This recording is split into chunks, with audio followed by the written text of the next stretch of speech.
ಅನಾಹುತ ಆದರೂ ಬೆಂಗಳೂರಿನ ನಿವಾಸಿಗಳು ಮಾತ್ರ ಎಚ್ಚೆತ್ತುಕೊಳ್ತಾ ಇಲ್ಲ.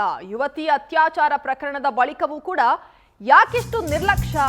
ಯಾಕೆ ಬೆಂಗಳೂರಿನ ನಿವಾಸಿಗಳು ಎಚ್ಚೆತ್ತುಕೊಳ್ತಾ ಇಲ್ಲ? ಅನಾಹುತಗಳ ಮೇಲೆ ಅನಾಹುತಗಳು ಸಂಭವಿಸ್ತಾ ಇದ್ರೂ ಕೂಡ ಬೆಂಗಳೂರಿನ ನಿವಾಸಿಗಳು ಎಚ್ಚೆತ್ತುಕೊಳ್ತಾ ಇಲ್ಲ. ಪೊಲೀಸರ ಸಮಯ ಪ್ರಜ್ಞೆಯಿಂದ ತಪ್ಪಿತ ಮತ್ತೊಂದು ಅನಾಹುತ. ನಡು ರಸ್ತೆಯಲ್ಲೇ ಸಾರ್ವಜನಿಕ ಸ್ಥಳದಲ್ಲೇ ಮಾಡ್ತಾ ಇದ್ರು ಎಣ್ಣೆ ಪಾರ್ಟಿ. ಇದು ಪವರ್ ಟಿವಿಯ ಮತ್ತೊಂದು ಮೆಗಾ ಎಕ್ಸ್ಕ್ಲೂಸಿವ್ ಸ್ಟೋರಿ. ಇಷ್ಟೆಲ್ಲ ಅನಾಹುತಗಳಾಗ್ತಾ ಇದೆ, ಆದ್ರೂ ಕೂಡ ಬೆಂಗಳೂರಿನ ನಿವಾಸಿಗಳು ಮಾತ್ರ ಎಚ್ಚೆತ್ತುಕೊಳ್ತಾ ಇಲ್ಲ. ಯುವತಿಯ ಅತ್ಯಾಚಾರ ಪ್ರಕರಣದ ಬಳಿಕ ಕೂಡ ನಿರ್ಲಕ್ಷ್ಯ ತೋರಲಾಗ್ತಾ ಇದೆ. ಪೊಲೀಸರ ಸಮಯ ಪ್ರಜ್ಞೆಯಿಂದ ಮತ್ತೊಂದು ಅನಾಹುತ ತಪ್ಪಿದೆ. ನಡು ರಸ್ತೆಯಲ್ಲಿ ಸಾರ್ವಜನಿಕ ಸ್ಥಳದಲ್ಲೇ ಎಣ್ಣೆ ಪಾರ್ಟಿಯಲ್ಲಿ ತೊಡಗಿದ್ರು ಇವರು. ಎಲ್ಲಿ ಹಾಗಾದ್ರೆ ಏನಿದು ಘಟನೆ ಅಂತ ನೋಡೋದಾದ್ರೆ, ಮಧ್ಯರಾತ್ರಿಯಲ್ಲಿ ರಸ್ತೆಯ ಪಕ್ಕದಲ್ಲೇ ಕುಳಿತು ಮೂವರು ಪಾರ್ಟಿಯನ್ನ ಮಾಡ್ತಾ ಇದ್ರು. ಇಬ್ಬರು ಯುವಕರು, ಓರ್ವ ಯುವತಿ ಗಂಟೆಗಟ್ಟಲೆ ಎಣ್ಣೆ ಸೇವನೆ ಮಾಡ್ತಾ ಇದ್ರು. ಮಧ್ಯರಾತ್ರಿ ನಡು ರಸ್ತೆಯಲ್ಲಿ ಕುಳಿತು ಮೂವರ ಪಾರ್ಟಿ. ಇಬ್ಬರು ಯುವಕರು, ಓರ್ವ ಯುವತಿ ಗಂಟೆಗಟ್ಟಲೆ ಕೂತು ಎಣ್ಣೆ ಪಾರ್ಟಿಯಲ್ಲಿ ತೊಡಗಿದ್ರು. ಕೈಯಲ್ಲಿ ಬಿಯರ್ ಬಾಟಲ್, ಸಿಗರೇಟ್ ಹಿಡಿದು ರಸ್ತೆಯಲ್ಲೇ ಮಸ್ತಿಯಲ್ಲಿ ತೊಡಗಿದ್ರು. ಸಾರ್ವಜನಿಕ ಸ್ಥಳವನ್ನೇ ಪಾರ್ಟಿ ಅಡ್ಡೆ ಮಾಡಿಕೊಂಡ್ರ ಈ ಮೂವರು. ಕುಡಿತದ ಮತ್ತಿನಲ್ಲಿ ಏನಾದ್ರೂ ಹೆಚ್ಚು ಕಮ್ಮಿ ಆದ್ರೆ ಯಾರು ಹೊಣೆ? ಪೊಲೀಸರ ಸಮಯ ಪ್ರಜ್ಞೆಯಿಂದ ಮತ್ತೊಂದು ದುರಂತ ತಪ್ಪಿದೆ.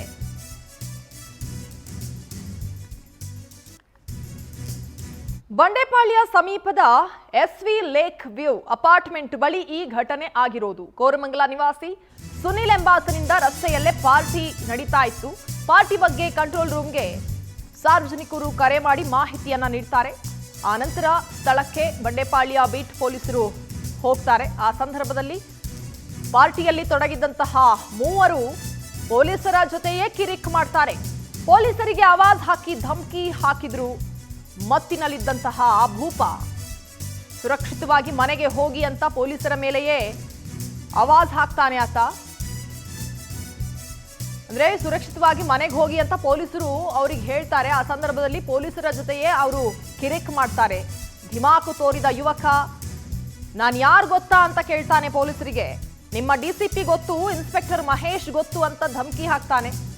ನಾಳೆ ನೀನು ಕೆಲಸದಲ್ಲಿ ಇರೋದಿಲ್ಲ ಹುಷಾರ್ ಅಂತ ಧಿಮಾಕು ಕೂಡ ತೋರ್ತಾನೆ. ಇಂಥವರ ವಿರುದ್ಧ ಪೊಲೀಸರು ಕ್ರಮ ಕೈಗೊಳ್ಳೋದೇ ಇಲ್ವಾ?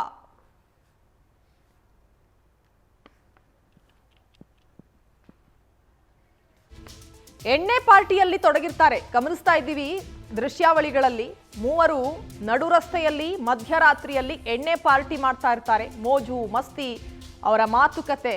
ಈ ಸಂದರ್ಭದಲ್ಲಿ ಬೀಟ್ ಪೊಲೀಸರು ಅಲ್ಲಿಗೆ ಹೋಗ್ತಾರೆ. ಅಂದ್ರೆ ಸಾರ್ವಜನಿಕರ ಮಾಹಿತಿ ಮೇರೆಗೆ ಈ ರೀತಿ ಪಾರ್ಟಿ ಮಾಡ್ತಾ ಇದ್ದಾರೆ ನಡು ರಸ್ತೆಯಲ್ಲಿ ಅಂತ. ಅಂದ್ರೆ ಪಾರ್ಟಿ ಮಾಡಿದ ನಂತರದಲ್ಲಿ ಏನೇನೆಲ್ಲ ಅನಾಹುತಗಳಾಗಿದೆ ಅನ್ನೋದಕ್ಕೆ ಹಲವಾರು ಉದಾಹರಣೆಗಳು ನಿಮ್ಮ ಕಣ್ಣ ಮುಂದೆ ಇದೆ. ಆ ರೀತಿ ಅನಾಹುತ ಆಗಬಾರ್ದು ಅಂತ ಸಾರ್ವಜನಿಕರು ಕೂಡ ಪೊಲೀಸರಿಗೆ ಈ ಬಗ್ಗೆ ಮಾಹಿತಿಯನ್ನ ನೀಡ್ತಾರೆ. ಈ ರೀತಿ ಮಧ್ಯ ರಸ್ತೆಯಲ್ಲಿ ಪಾರ್ಟಿಯಲ್ಲಿ ತೊಡಗಿದ್ದಾರೆ ಅಂತ. ಆ ನಂತರದಲ್ಲಿ ಬೀಟ್ ಪೊಲೀಸರು ಸ್ಥಳಕ್ಕೆ ಭೇಟಿ ಕೊಟ್ಟಂತಹ ಸಂದರ್ಭದಲ್ಲಿ ಆ ಯುವಕರ ಧಿಮಾಕ್ ನೋಡಿ ಯಾವ ರೀತಿ ಇದೆ ಅಂತ. ಅದರಲ್ಲಿ ಒಬ್ಬ ನನಗೆ ಪೊಲೀಸ್ ಗೊತ್ತು, ಕಮಿಷನರ್ ಗೊತ್ತು, ಅವ್ರು ಗೊತ್ತು, ಇವ್ರು ಗೊತ್ತು ಅಂತ ಆ ಬೀಟ್ ಪೊಲೀಸರಿಗೆ ಆವಾಜ್ ಹಾಕೋದು, ಅವರ ಜೊತೆನೆ ಕಿರಿಕಿಗೆ ಇಳಿತಾನೆ. ಮನೆಗೆ ಹೋಗಿ ಸೇಫ್ ಆಗಿ ಅಂತ ಹೇಳೋದೇ ಇಲ್ಲಿ ತಪ್ಪು. ಕುಡಿತದ ಮತ್ತಿನಲ್ಲಿ, ಆ ನಶೆಯ ಗಮ್ಮತ್ತಿನಲ್ಲಿ ಹಲವಾರು ಅನಾಹುತಗಳು ಆಗಿದ್ದು. ಮೊನ್ನೆ ಅಷ್ಟೇ ಒಂದು ಇದೇ ರೀತಿಯ ಕೋರಮಂಗಲದಲ್ಲಿ ಆದಂತಹ ಅನಾಹುತ. ಆಕೆ ಕೂಡ ಕುಡಿದ ಮತ್ತಿನಲ್ಲಿದ್ಲು.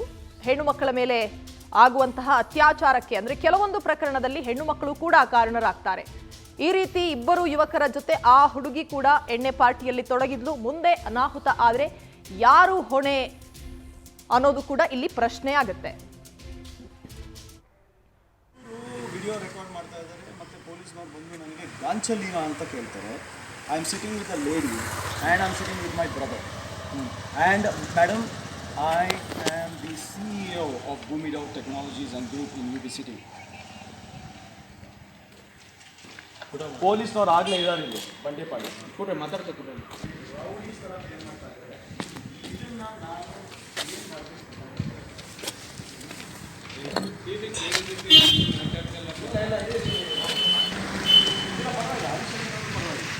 ನೋ ಪ್ರಾಬ್ಲಮ್, ಮಾತಾಡಿ, ಫೋನ್ ಮಾಡಿ, ನೀವು ಆಯುಷ್ ಮಾಡಿ.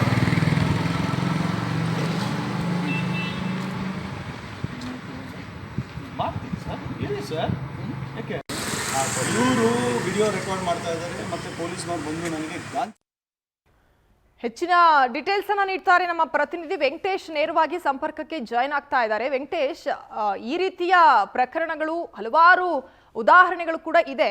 ಅಂದ್ರೆ ಎಷ್ಟು ಧಿಮಾಕಿದೆ ನೋಡಿ ಆ ಯುವಕರಿಗೆ, ಮಾಡೋದು ತಪ್ಪು, ಅದರಲ್ಲೂ ಕೂಡ ಮತ್ತೆ ಪೊಲೀಸರಿಗೆ ಕರೆ ಮಾಡಿ ಈ ರೀತಿ ಪೊಲೀಸರಿಂದ ತೊಂದರೆ ಆಗ್ತಾ ಇದೆ ಅಂತ ಹೇಳ್ತಾರೆ ಅಂತಂದ್ರೆ ಇವ್ರಿಗೆ ಏನ್ ಹೇಳಬೇಕು ಅಂತ.